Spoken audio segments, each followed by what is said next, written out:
1111, 1111, yep. 1000, and it's exactly 11 o'clock. Wow. Uh, I think that's a sign. That's a sign. Um, who knows what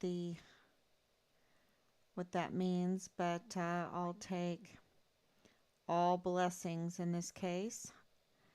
And thank God for friends. Thank God for family. Thank you so much, everyone, for sticking with us for 1,111 days. 1111 at exactly 11 o'clock. Um, what does that mean? There has to be something in numerology that tells us what that means.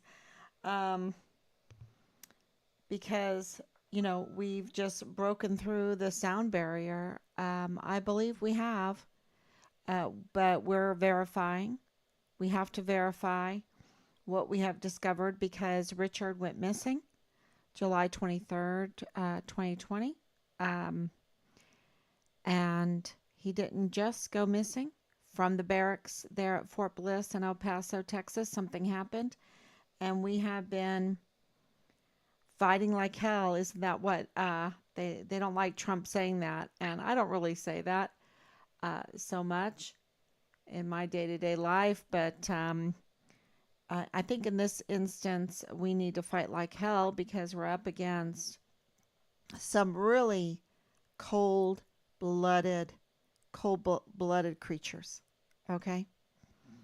um, they are just heartless, cold-blooded creatures, and self-serving, heartless, cold-blooded creatures. Absolutely. And they might have loyalties with each other, and that's what it seems like. But you know, that's um, that's always conditional, and people don't like hearing that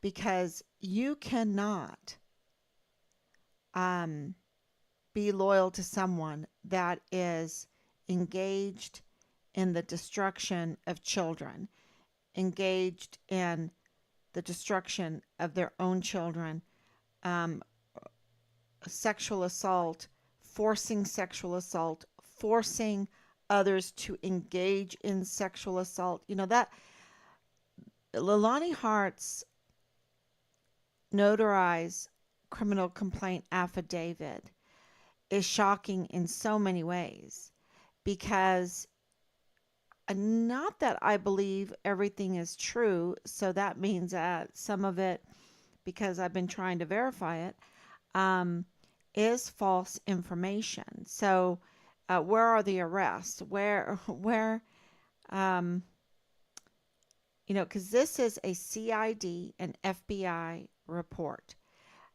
We have the CID and the FBI number. That doesn't even, we don't even have Richard's CID number. We don't have our complaints number.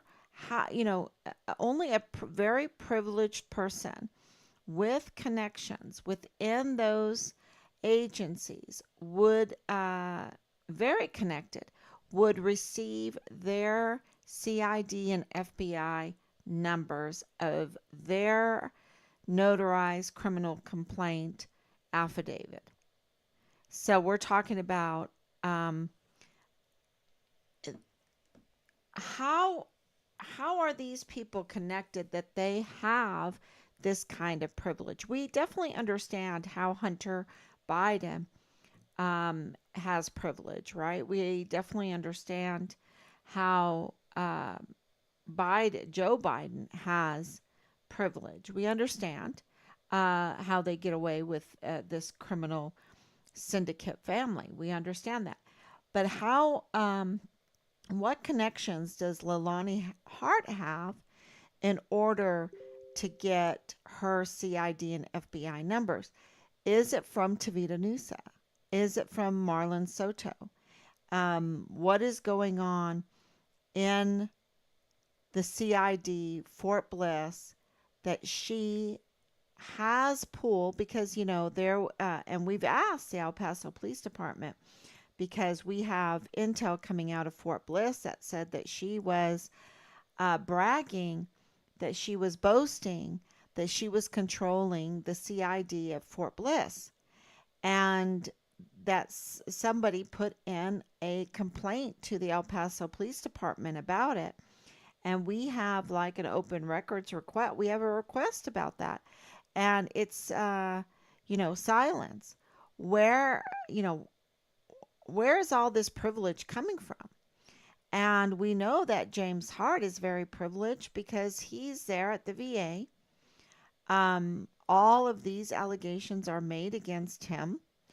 And the CID personally calls him and to let him know where he stands in the case. That never happens unless you're privileged. Where is this privilege coming from? Where is this connection coming from? Was it Tavita Nusa? Was it Marlon Soto? I think he told me it was Marlon Soto that called him. So is Tavita Nusa and Marlon Soto best buddies?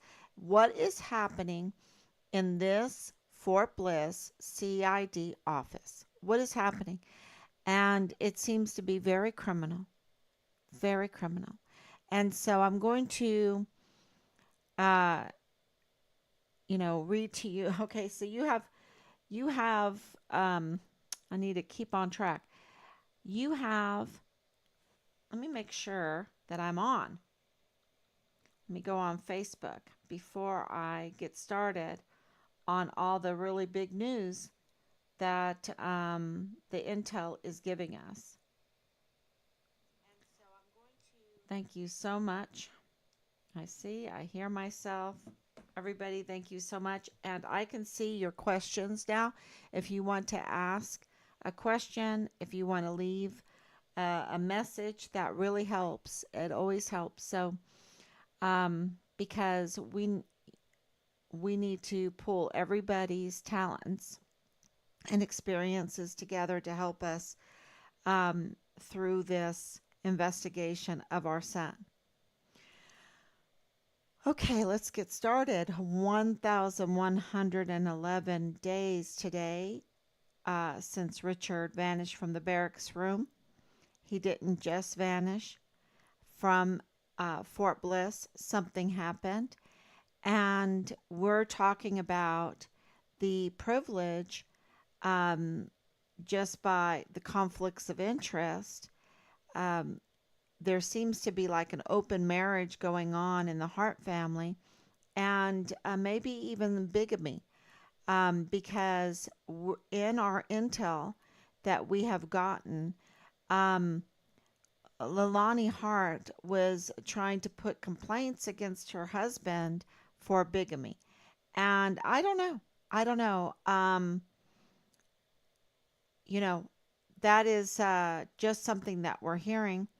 But what really concerns me is just another instance of unethical behavior on our military post. And we don't forget, we have Thomas Cain saying that Fort Bliss, under this command and the previous command, so maybe even the previous one of that too, are outside of the law. They conduct themselves outside of the law, and we see that definitely. And they retaliated against a key witness in Richard's case, yet they did not secure Park University, or which is on Fort Bliss, from the continuous false allegations made by Leilani Hart to destroy people. And we understand that because of the constant retaliation that we have had to suffer through, just because we ask a very simple question: where's Richard? Where's Richard? And we look into it. And because we're looking into it, we've had to suffer retaliation and more. And so this is all being documented. This is all documented because remember, from the very beginning, I wanted to write a book, and I haven't been able to totally complete the book because this is an ongoing investigation at an extremely fast rate. So fast. And you might think, wait a minute, it's 1,111 days. Well, if you, the fast rate is not by the agencies, right? It's by just that we have gotten this far is amazing. Is amazing. Um, it knocks your socks off to from the beginning. If you from them not even notifying us that our son was missing, and all of the lies, the continued lies, the retaliation, the military operations used against us, numerous. Um, the I just can't even tell you everything that has happened, but those that have followed this absolutely understand what we have been through. So we're moving um, at a fast rate for a family that does not have a staff, that is not $1 trillion organization, that does not have any experience in investigative work, in doing media, in reaching out, getting FOIAs. All of that had to be learned because that was not our life. We never had to do all of the letter writing. Thank God we have some help right now. All of the FOIAs, all of the rallies. I never had done that before. And so we are learning. This is like a PhD in investigative or advocating for your murdered, um, I should say, retaliated against, tortured, murdered son, right? And the amount of emotions that you have to set aside in order to do this um, is really, really amazing.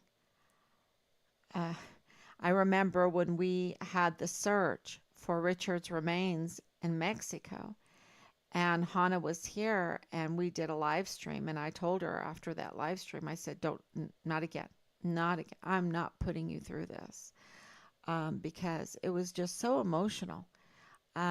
It's been just a roller coaster ride, especially when you are, trying to raise children. That's your baby brother.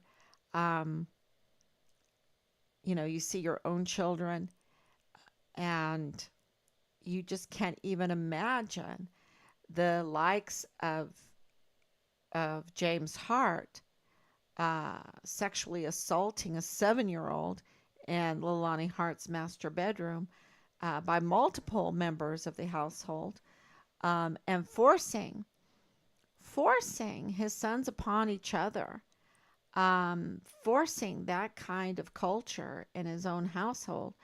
And do I believe it all? Um, I believe a lot of it. I believe a lot of it. Because why would Leilani Hart write such a thing and have it notarized, knowing all the risks, even with her privileges, on the 22nd of July, 2020, the day before Richard went missing? What was Richard going to report, right? What was he going to report? Because a journal is involved in all of this. A journal is involved. And of course, the journal wasn't with his things. And we know that he reported to the CPS we know that he made reports to CID. We know this. And things get really, uh, let's just say the only thing that comes into my mind is that we have gone through a sound barrier, right? We've gone through a sound barrier, sounds of silence to, uh, getting this intel out of Fort Bliss, that is, and what's going on Park University, um, and through all of the many, many, many, many letters that we have sent out, the intel coming in, the witnesses coming in, and the information is mind blowing. Um, and I don't know, the image that comes into my mind is a jet, going through these sound barriers, right? Until it reaches um, its its goal, a certain speed, a goal. Um, what sound barrier did we break? Well, one, that of silence, right? Because now we have an alliance within Fort Bliss. We have intel now. And so that has been a great, great help. That's um, giving us uh, the wherewithal. We put up the evidence that we have been warning everybody that we had. We've been putting up that evidence. And we also received a letter from the former DES, but at the just recently retired. So during the whole time of Richard's time there and this investigation, Thomas Cain, who has many hats, okay? He is the chief of security of Fort Bliss, the DES, the director of emergency services, okay? He has control over all of the surveillance videos. He has control over, all of the gates, all of the guards at the gates. And he also is the one that gives the passes to come in and out of Fort Bliss, and more, and more. So he knows the tunnels. Okay, we know that he knows the tunnels, um, and that is a very real thing. Nothing to make fun of. And tunnels are used for many different purposes, and sometimes nefarious purposes. And that is not far reaching. That is not crazy of us to say it. There, everyone knows. And when we were there doing our rallies, people were telling us, there's tunnels, there's tunnels. So there's, it's well known fact. It's a well known fact. So if I know it and so many other people know it, Thomas Cain knows it. And with him saying that Fort Bliss is out, running itself outside of the law, that's and there's real problems there. That is a big problem. And so in that situation, he finds it okay. He finds it okay, instead of trying to restrain the evil going on because of the command working outside of the law, but he finds it okay to work at Park University and be, this is a conflict of interest to me, to be under Anna Whitehead, who is the academic director for um, Fort Bliss Park University. And so, he wants his job, right? He wants his job there, but yet he is commissioned to secure Fort Bliss. And we know for a fact that Leilani Hart was making all of these major complaints uh, about a judge against a judge, a female judge, Michelle Morales, and her husband, attorney Leonard Morales. against the regional director of Park University, John Stewart, against a female professor that even lost her job, and Leilani Hart. We have the request in. Um, did Anna White report this to Thomas Cain, the acting DES? Did she report this to the commander, which would be Lieutenant General Bernabe, right? At the time. And that, if she didn't, that is breaking a federal law as I have understood it. Because when you are getting federal funds and you are using federally funded buildings that you don't have to pay taxes on, that you don't have to pay upkeep on, that you don't have to pay air condition for, what is your job there? What is the covenant? Okay, you can use our buildings, you can use our services, you can use our security, you can be here on Fort Bliss and make money because it's all about that, right? They would say, oh, it's about education, but y'all, number one, it's about money, and you can do that, but what is the covenant? What is the deal here?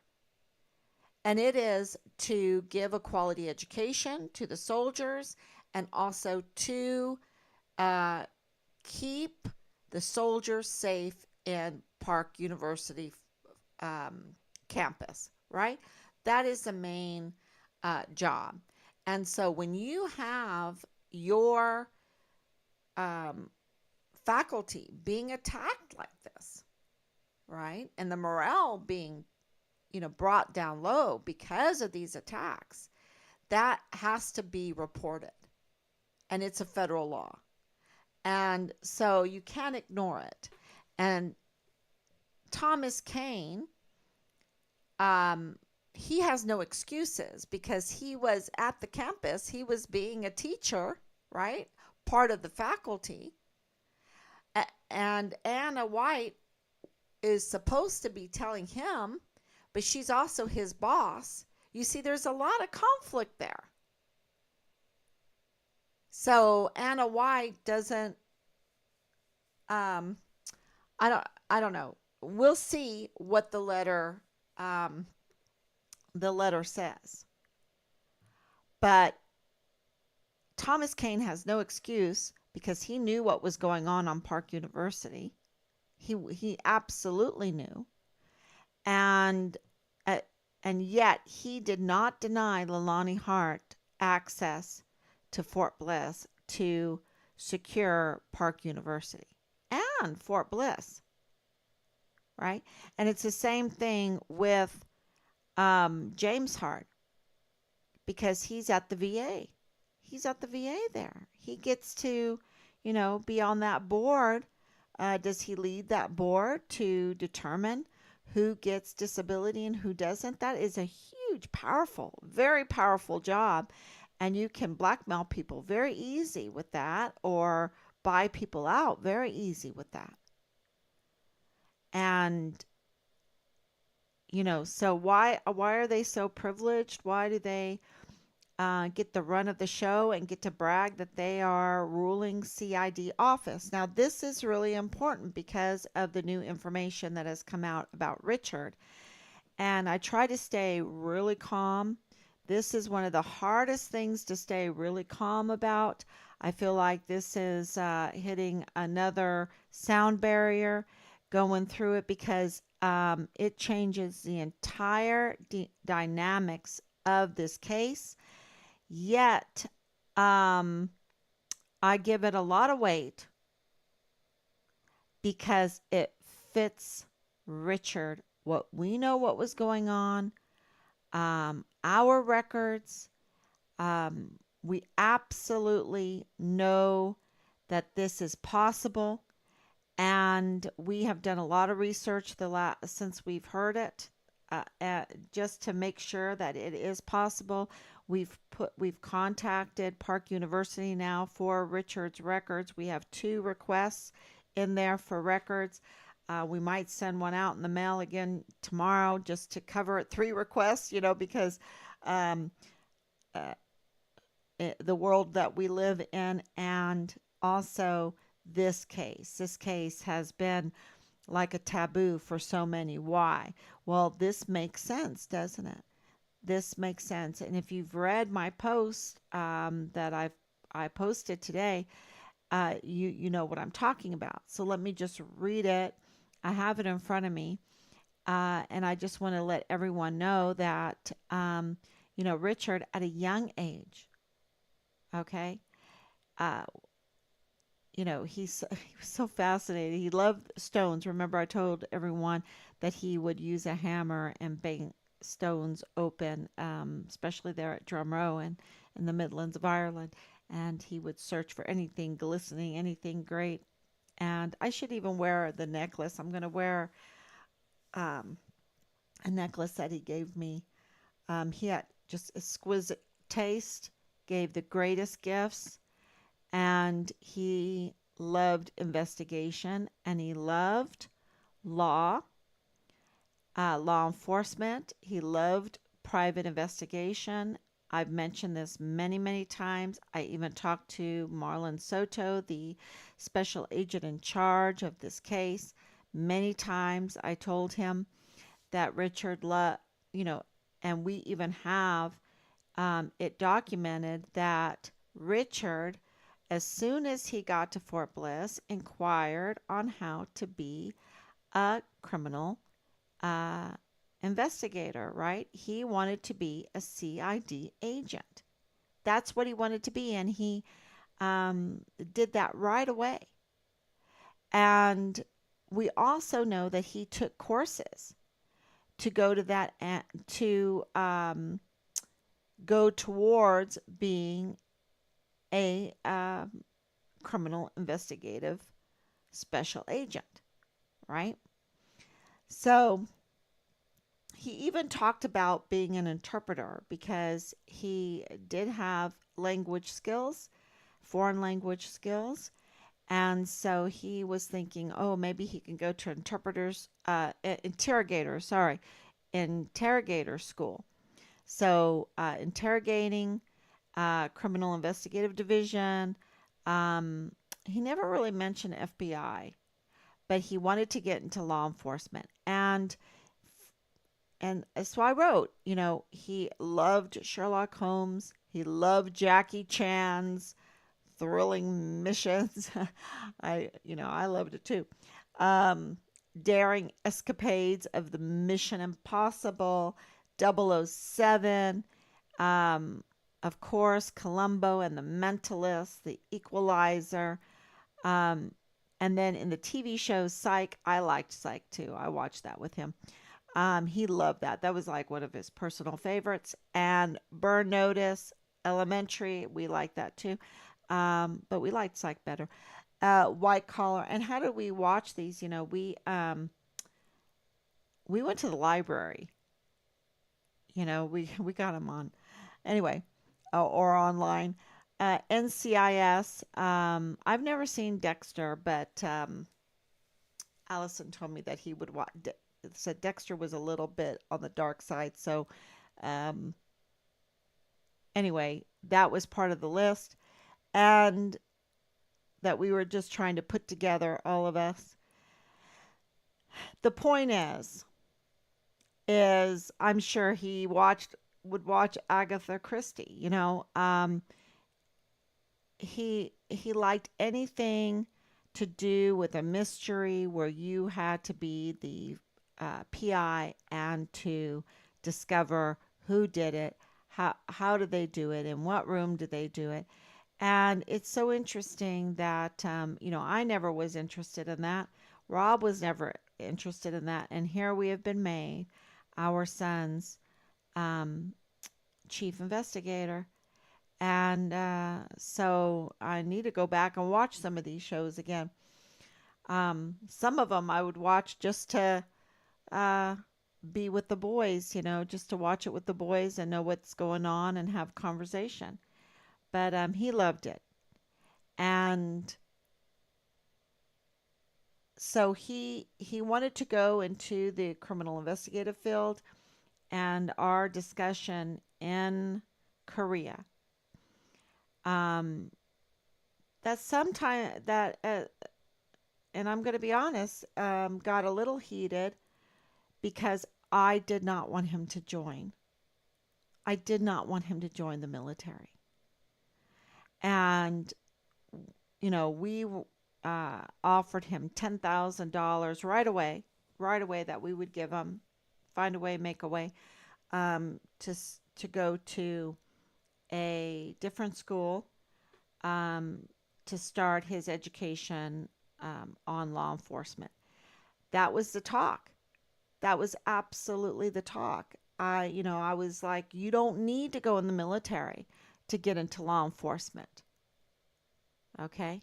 You don't need to get into the military. And, but he wanted to serve.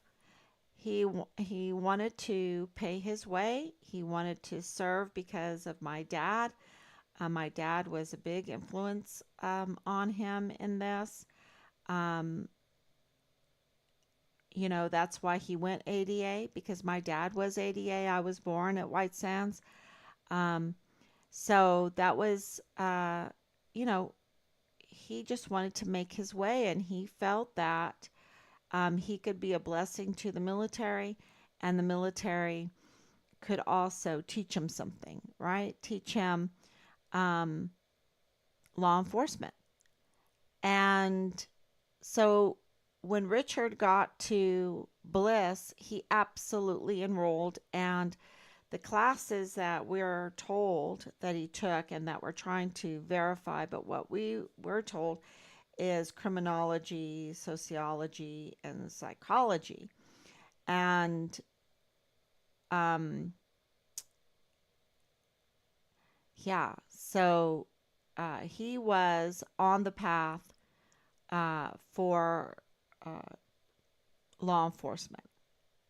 Law enforcement. So he was, 18 years when he joined, 18 years old. He had 12 credit hours, college credit hours that he had earned, through CLEP, Klepping College Math, Klepping, College German. And he took joining the military very seriously because he was a distinguished honor graduate, for his cycles in basic training and also advanced individual training. He was number one. And so he was really excited. My mom and dad, they had gone to Fort Sill to see his graduation. We were in the process of moving after 20 years, moving back to the United States. And we weren't on the military dime. Um, that's a long story, but we, had to come back on our own. And um, so that was a feat to, close up an apartment in Germany and our home in Ireland and sell it, um, and get back. So my parents, I called them up and said, "Can you go to Richard's graduation?"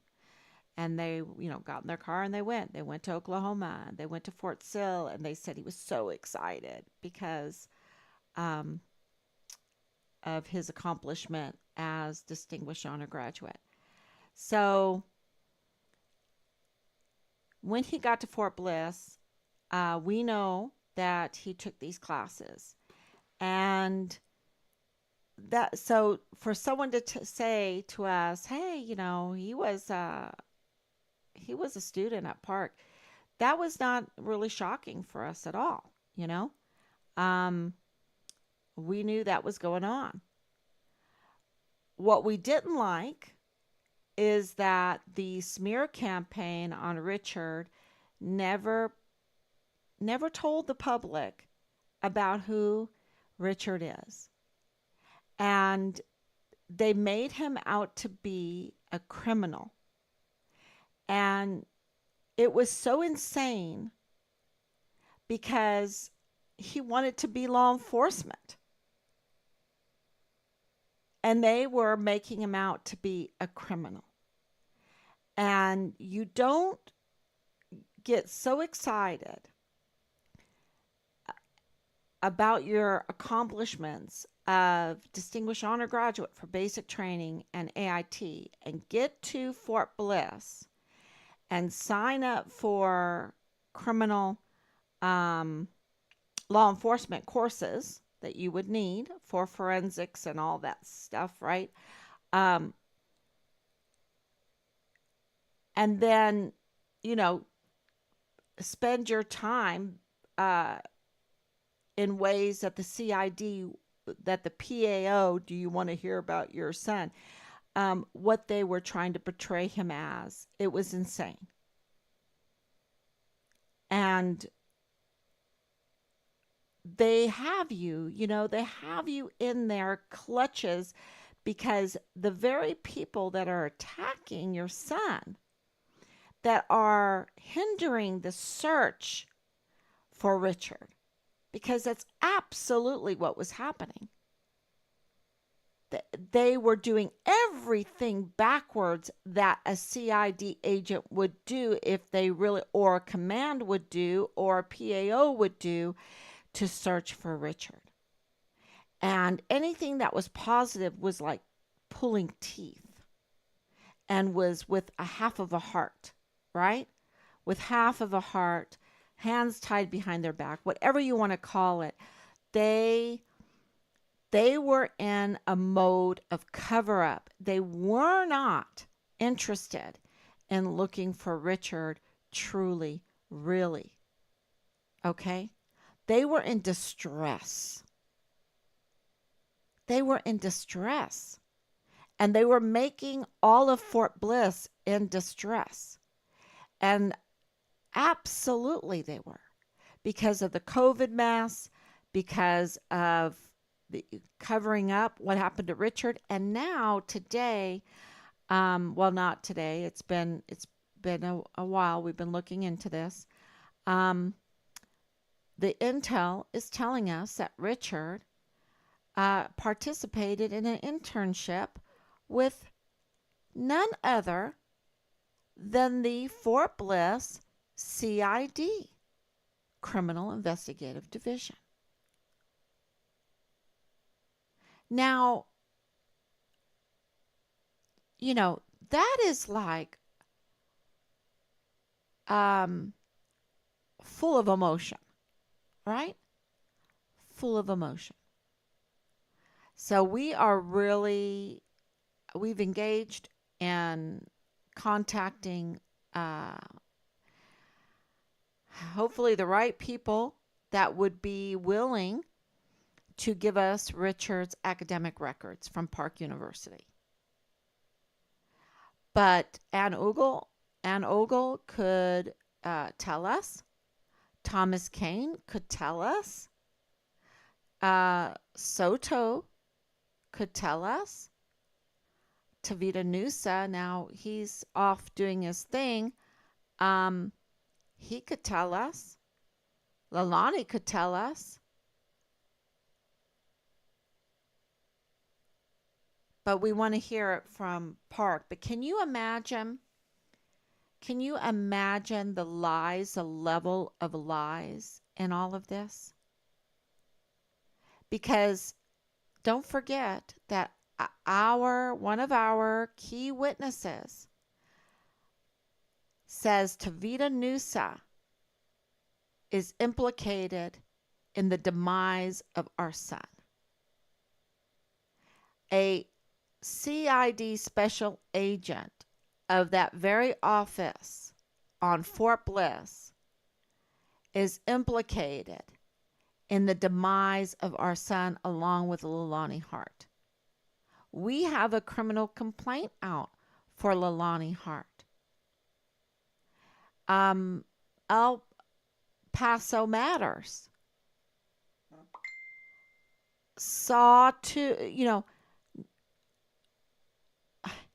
understands, because of our communication, that what they did in the media was to hinder and interfere in our son's case by giving false legitimacy to Leilani Hart.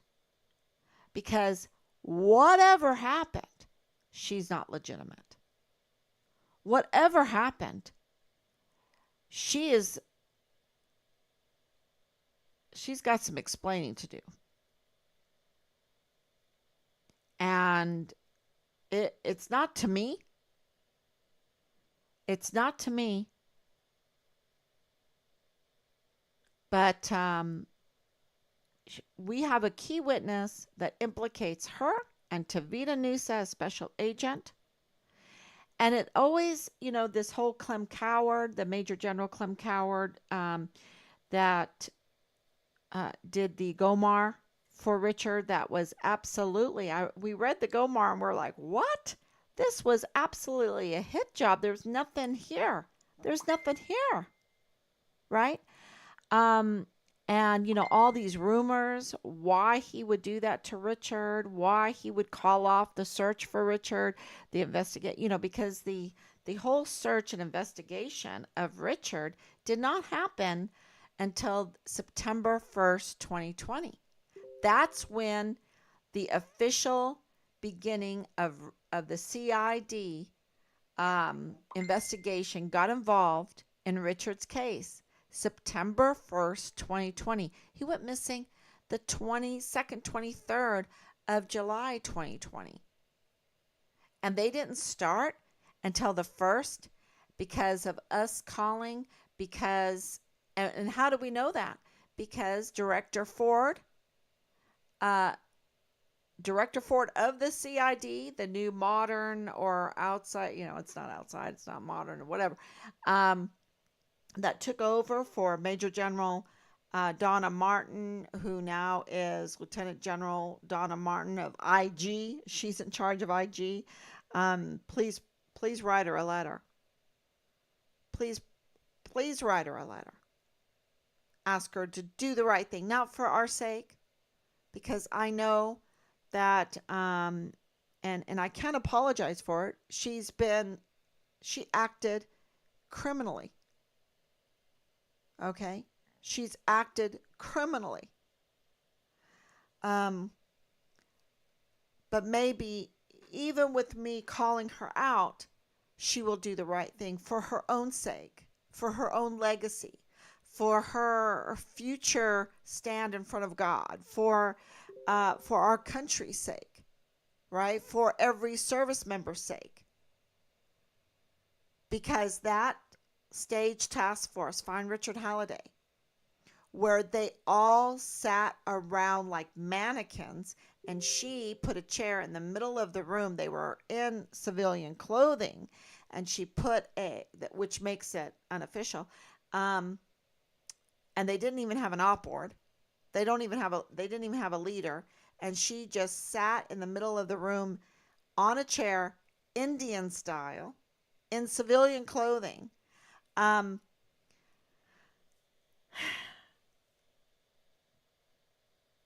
If that, we've had to stay so patient through this whole thing. But it makes sense now because she was CID. She was CID, and she was,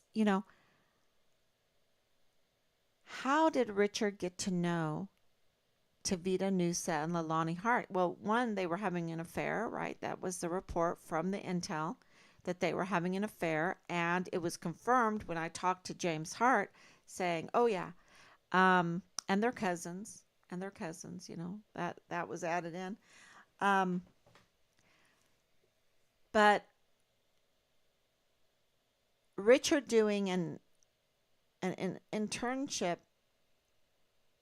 in the CID on Fort Bliss with Tavita Nusa. What was he? That was his point of contact. That was his oversight agent. I mean, was that his mentor, his park connection?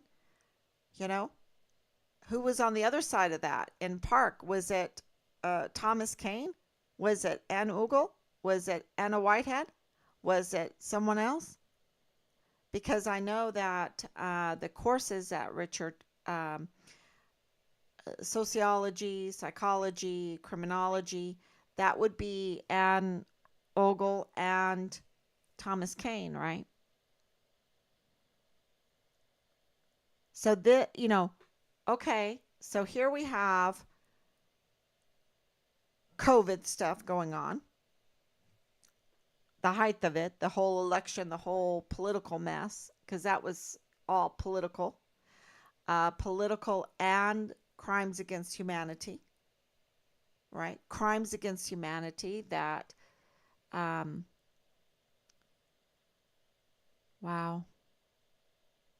I'm thinking back at during that time, and it is just really crazy because that was also Vanessa Guillen's time. And Richard is known as the Vanessa Guillen First Absent Soldier, or the first CONUS DES 1 missing soldier under the new Vanessa Guillen Absent Soldier flowchart. We've kind of shortened it. We decided it's easier if I just say the Vanessa Guillen First Absent Soldier. Um, but in July, the first days of July, Vanessa Guillen's body was, um, the findings were announced, okay, because I think it was June 30th that her remains were found. Her burnt, severed, cut up, dismembered, um, sexually, uh, was it harassed, assaulted, bludgeoned, you name it, lime poured on her, concrete poured on her. But at the beginning of July, they announced to the world that that was indeed her remains that they found, and it was pretty crazy. It was pretty crazy over there at Fort Hood in the CID. And here comes Richard, a CID intern that gets murdered. Um, I think that there would be definitely motive to cover it up, motive for Clem Coward to cover it up, motive for Marlon Soto to cover it up. Um, and Tavita Nusa was lost his badge, right? Um, but for Marlon Soto to be in that meeting, and I am reporting that there are leaks and everything, um, and the connections with so many of these people, it really, the puzzle pieces fit. The puzzle pieces are fitting together. And uh, what does it take? You have to have someone in mortuary affairs. You have to have someone that knows how to cut up a body. You have to have the DES. You have to have people there at Park that don't want anyone to know. You have to have the VA. You have to have the command. You have to have um, CPS. You have to have CPS, and you have to understand Anna Ogle absolutely has a huge connection with Child Protective Services and with the CID. I mean, the CID complaints, because she oversees those complaints. And were some of those complaints about Park University, what was going on there? If people want to keep their jobs, if you can see how it would all happen, that so many people could conspire together to cover this up, because so many jobs are at stake here, and a huge shaking up of Fort Bliss is right there in front of our eyes. So you have a lot of motive here.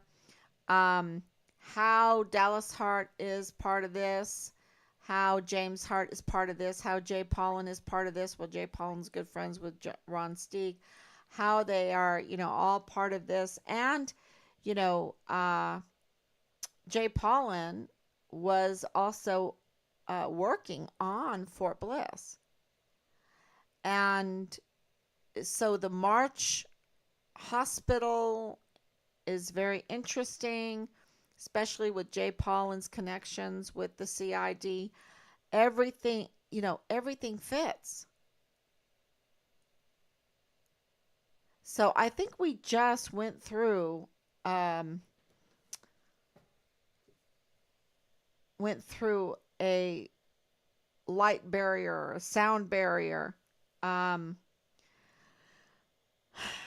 and the reports of polygamy for James Hart. Um, I think that is almost a little compared to Richard being retaliated against, tortured, murdered, dismembered, covered up uh, by the CID with the help of the FBI, with the help of the command, with the help of CPS, with the help of Park University, with the help of DES, with the help of the JAG, and more.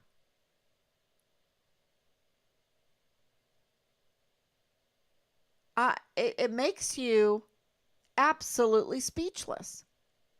How heartless, how cold blooded is Fort Bliss. And, for Thomas Cain to let us know they're working outside of the law. Yes, they are. And they're dragging so many outside of the law with them. All of our law enforcement. Think about the military police guard mount. This was an orchestrated cover up. An orchestrated cover up using military operations against us, which is a total crime. But if you're going to commit crimes against humanity, it's like then everything's okay. Everything, I can do anything. If I can commit crimes against humanity, oh well, then I can do anything else to anybody else. Um, so the military operations against us for all of this, the asymmetric warfare tactics, absolutely. The Hardy Hay, the Phil, PI, Phil, um, what was his last name? Um, Waters, Phil Waters. And, to see Special Agent Veltri respond the way she is, a forensic expert that hasn't even been to the crime scene. Um, don't forget about the canine episode. Don't forget about Nadal Baim, the command going along with this to protect the CID, to protect Park University. I mean, of course, Thomas Cain wants to protect Park University. He has a cushy job there. Of course, he wants to protect um, his name, his job, because he's supposed to secure Fort Bliss, and he failed. And the same thing with, and there's other conflicts of interest, y'all, that I haven't even told you about. So many conflicts of interest. And why, this CPS, we were told, oh, it was nothing. It was just about Boleyn. No, the CPS complaints weren't about Boleyn. If they were just about Boleyn, they would have absolutely given those to us with our FOIA requests that we've had for 2 years. They would have thrown her under the bus so fast for their own sake. But they're much bigger than just Boleyn. And I don't think that's right that they would throw her under the bus. And that's why I've tried as, and I know it's hard, y'all. It's so hard. And I've been told to be harsher with her. But when I found out how old she is and the situation that she has been put through, and my hero is Theodora, um, and I'm not comparing the two of them. I'm just saying when you're groomed from such a young age and no one has mercy, I don't want to be cold blooded. She's a young mother, two children. Maybe she has a third right now. I don't know. But I don't want to be cold blooded.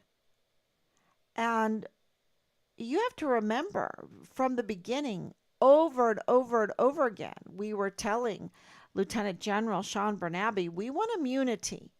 We want to work together with the military. We want to work together with the perpetrators. We want our son. We want our son. And we will offer immunity. And we got a lot of backlash for saying that we would offer immunity.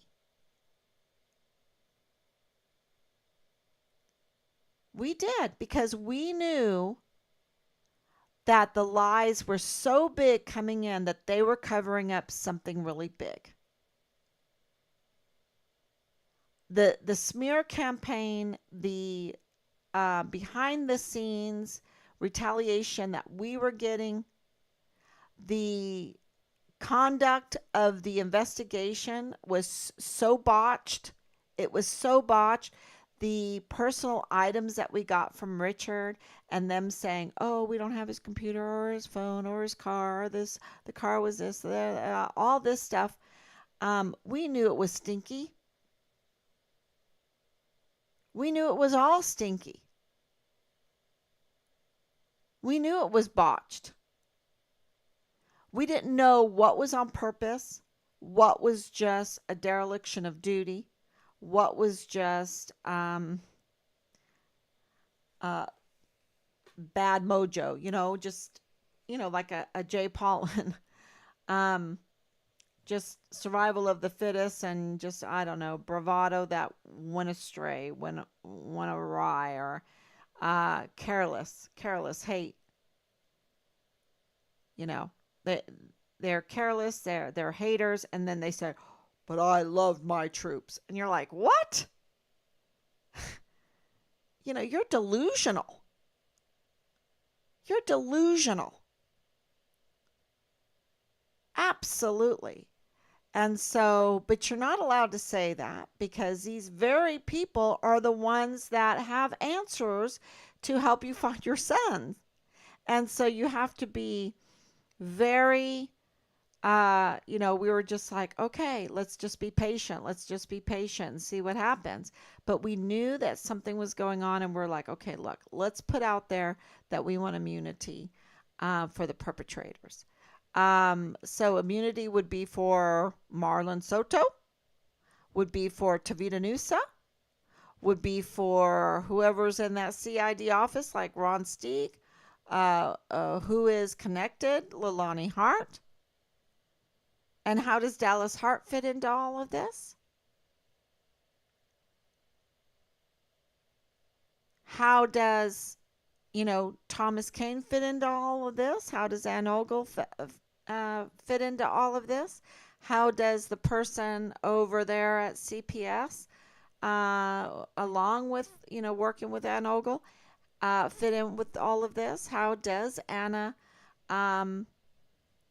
Whitehead fit into all of this? How does the command fit into all of this?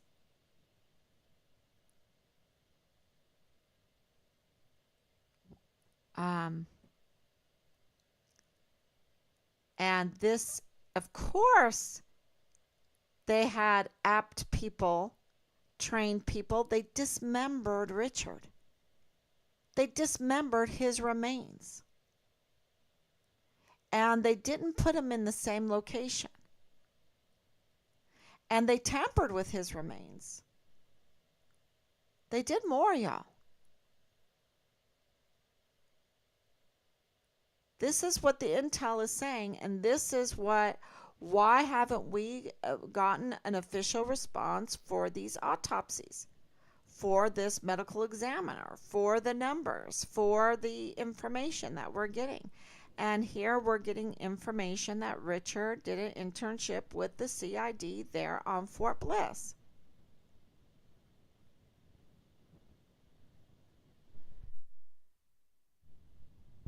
And we absolutely know that he wanted to be CID. We have it. It's documented. His inquiry into this, how to become a CID, and then them telling him, you have to be a military police, you have to go into law enforcement, right?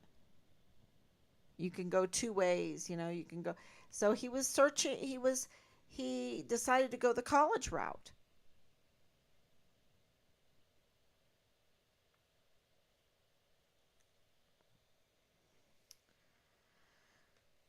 Okay, if y'all have any questions, I'll be glad to answer. Thank you, Danielle, for coming on. We really appreciate it. Please pass this information around. Look, we're at 1,111 days. Any kind of shares we're very grateful for, because this is what they count on, that they can just string you along, lie to you, block you, and then everyone just forgets, and they get away with murder, they get away with crimes against humanity, they get away with destroying our beautiful Fort Bliss. Fort Bliss is beautiful. I don't know why, being right there on the mountains, why Fort Bliss has Fort Bliss. I think it's these underground tunnel things, and why it's on prime property. Why can't it be somewhere else and let the city of El Paso develop that land in a better way? But, I love El Paso. What a great place. And it's the likes of these that are grooming criminals, grooming predators, and placing them in our law enforcement, in our CID, in high places like a VA board that determines if you get your disability or not, that places them as professors in universities that are supposed to be mentoring and teaching quality education to our young people, that put these predators, these criminals, as commanders, that they put these predators and criminals into the JAG. They put them into the CPS. They put them over the psychological health of the children of a military institution, a military installation. And I know I'm missing certain agencies here, but they put the predator and the criminal in charge of the security of Fort Bliss. And here my son wants to go, thinking, he wants to be a law enforcer, and he's going to get some mentoring through the military, through the university, through the law enforcement institution itself, and he's getting criminal predators. And so there is a journal somewhere, because in this internship, and I've been told about a journal, and I'm like, okay, whatever. I've just missed it. But now with this reading about this internship, they have to keep a journal. They have to keep a journal. What's in this journal? Is it the CID complaints? Is it the CPS complaints? Because I want to tell you a little story that I've told before about our boys. Um, Rob, I was with the girls somewhere, and Rob took the boys to work. He had to, it was, yeah, it was on Nachrichter Kaserne. It was at the hospital right there, and it's now no longer there, the Kaserne. Um, they've taken it down. They didn't take down the church, thank God. Um, but they took down the hospital building and everything that Rob used to work in. And it was the American installation right there in Heidelberg, Germany.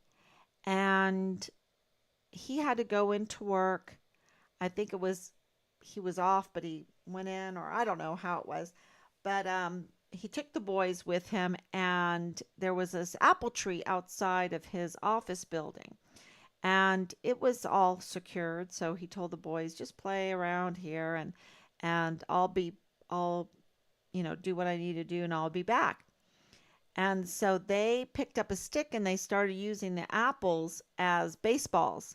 And one would put pitch to the other, and the other would smash it all apart, right? And the apple would go all over the place. Well, the colonel, a female colonel, walked by and went up to them and said, "Who are your parents? Who are your parents that you're doing this?" And they're like, "Oh yeah, my dad's right up there." So she took him up there, took the boys up there, and they had to, you know, uh, your sons were playing baseball with apples. And he's like, "Oh my gosh, okay, I'm sorry." Um, so it was all okay. And the boys were having to sit there, and Rob had this whiteboard, and he said, "Here, you can draw on the whiteboard. Here's the eraser and everything." And so he goes, "I'm only going to be a few more minutes." And so when he came back, the boys had this map drawn out, and it was their plan. Their plan. Oh, I shouldn't even say it anyway. Um, their plan to report the colonel for, ruining their fun. They were having a good time out there. Um, it wasn't right, but they were having a good time. Anyway, so they had devised this plan. And when I heard about this journal, I was thinking, oh my gosh, was Richard writing down how he was going to report even more to the CID, what he was doing, what he observed in the CID, um, because the emergency intake center, something wrong was going on there, y'all. You don't have 85,000 to 100,000 unaccounted for minors with a problem in human trafficking and child sex trafficking, um, and that happening, right?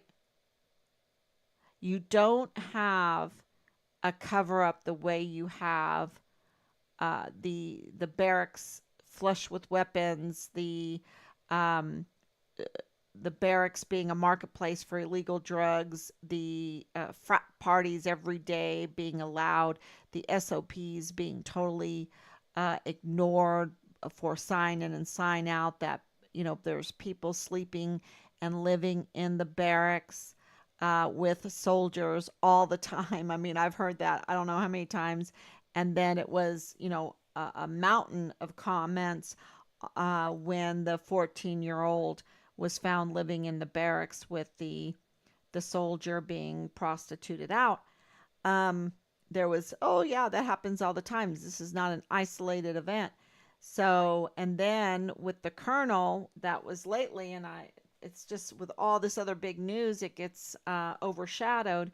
But the colonel saying that he did a health and welfare check, and there were what 70 weapons or 46 weapons, and two dogs and a snake that was dead, and all in one company in the barracks. And that, if they would just speak up and hand over their guns, they wouldn't get in trouble. There would be immunity for that or whatever. um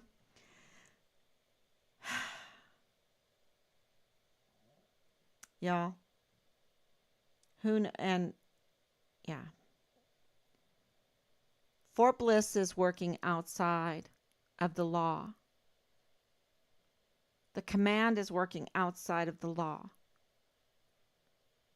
And that's why we haven't been able to get answers for Richard, because they've been working outside the law when it comes to this case. And it doesn't change our question. Our question is, where's our son? Where's our son?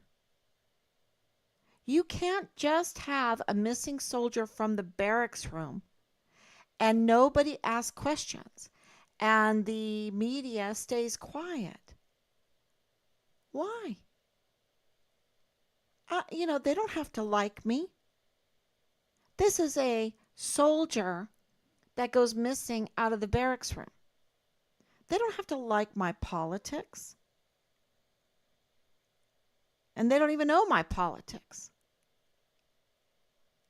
They don't have to like my views on the moon.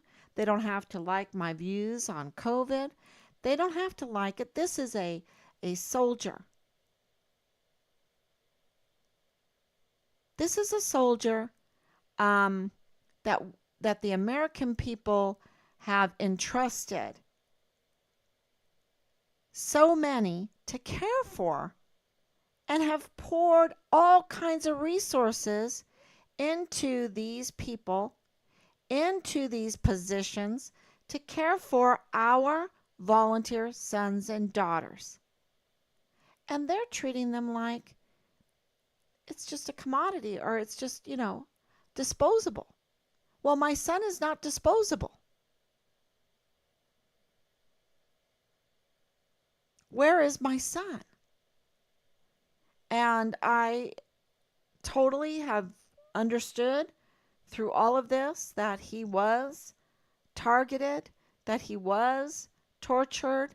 I haven't even been able to, when we get to the bottom of this, I'll finally be able to grieve.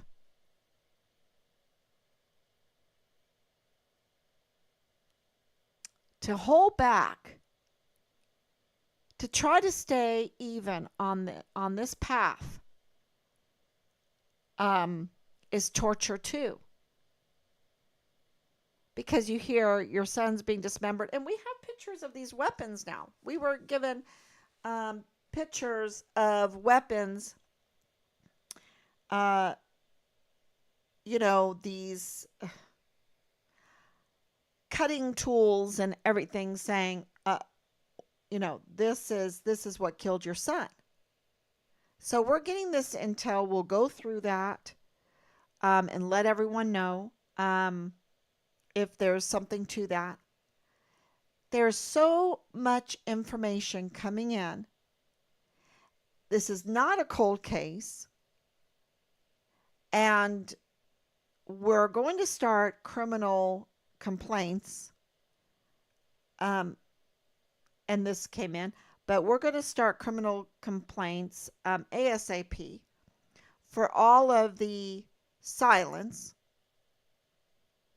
because we want to know what happened to our son, and we've had to find out all this information ourselves, and now not ourselves, but without the help of our very expensive agencies that are supposed to be defending the Constitution, the land, and the people, supposed to be defending and securing our service members.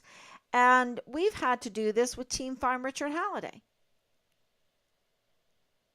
up against our own dime, right? It's our own dime that we're up against, that are covering up, that are paying off this media to not cover Richard's story. Because let me tell you, the media should be saying, hey, Richard was an intern for the CID, and the CID, there's a witness that is an officer of the court that says the CID special agent is implicated in the demise of this soldier, in the murder of this soldier, in the dissemination of this soldier.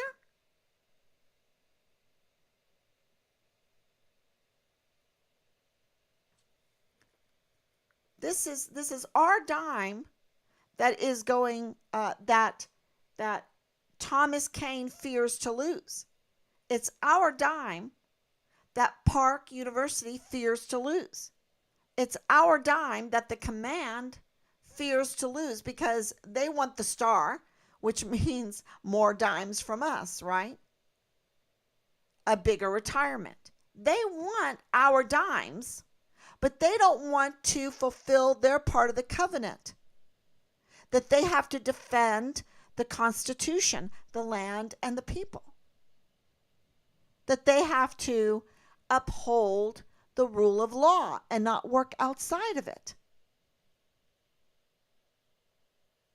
And now we have intel coming in about weapons that were used on Richard, or these are supposedly where these weapons are coming from. It's all kind of the same. And that, people in Richard's case are engaged in bigamy. Okay, so they're engaged in incest, they're engaged in pedophilia, they're engaged in leaving their best friend's children with predators so that they can be sexually assaulted in my master bedroom. But my friend won't mind when we get back that she has to take her children to the hospital. I mean, who are these people? And, oh, well, if my son has to be on drugs to get him through, his sexual assaulting and sexual assault perpetrated on him, his grooming, if he has to take drugs, if he has to become an alcoholic, if there's a risk of suicide, well, I'll wait 10 years before I report anything. I mean, what is that? And then I'm supposed to be not looking for my son? No, thank you. I don't want their ideology. I have my biblical Christian ideology. I don't want theirs because I don't want to not think about my children and their future and their true health and welfare. I want them to be successful. I want them to have progeny. Let me have my grandchildren. Let them have their own families and their own successes. And I can rejoice in that. I don't want them drunk and on the verge of suicide and on drugs and nightmares in the nighttime and then committing these sexual cult atrocities and perpetuating this kind of crime, this kind of hell. That's hell on earth.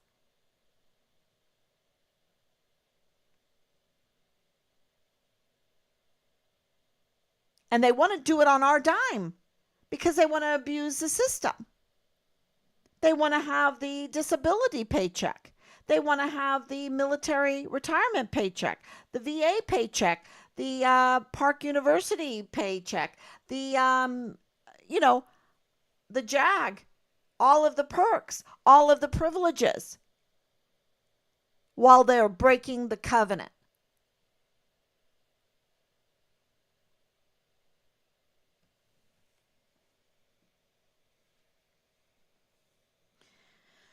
Be careful though, because people are evil sneaks who will misguide you and send you false fake pictures and cause a circle rat race, and it all could be false info sent or given, except for I know who's sending me these things. And our intel, I told you that we have an alliance now. We have an alliance. We have intel coming out of Fort Bliss, and These pictures that I have are from Lilani Hart.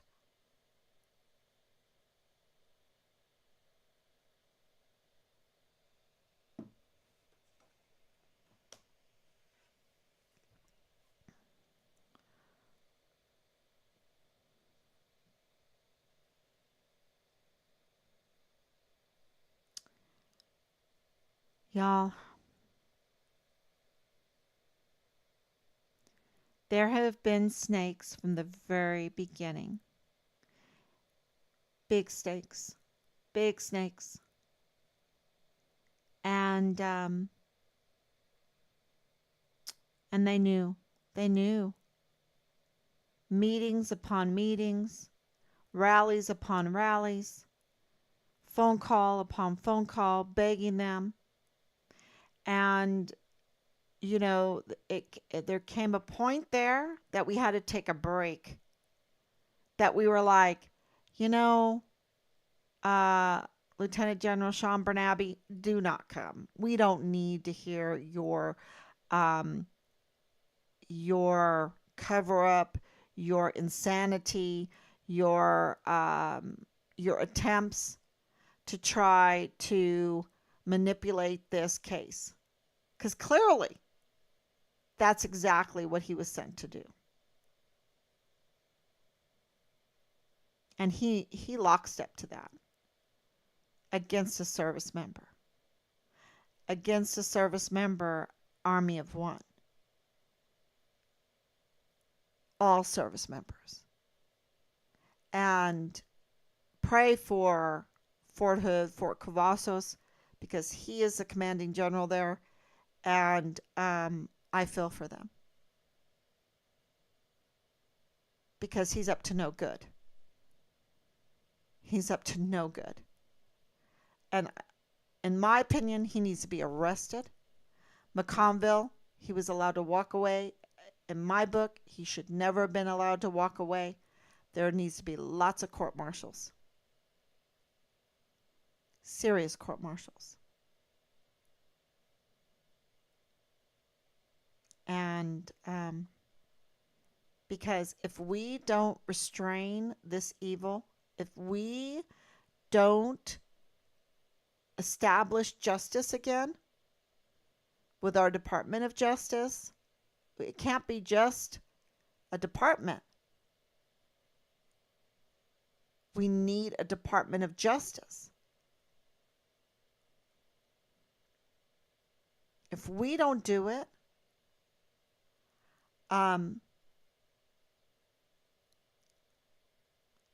you know, the cancer, the pollution, whatever you want to call it, it's spreading, y'all. And we're missing out on so many wonderful, beautiful blessings because we are infiltrated in the mildew, in the pollution, in the cancer, in the whatever you want to call it.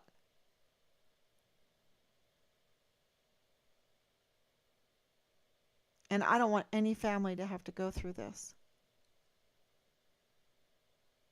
So thank you so much. And thank you, Kat. Um, you know, uh, I don't think this CID internship is misguiding us because we know that Richard was pursuing this. Absolutely. We know. And when the puzzle pieces fit together, but we'll see. We'll see. We're absolutely aware of being misguided, and we have our requests already in.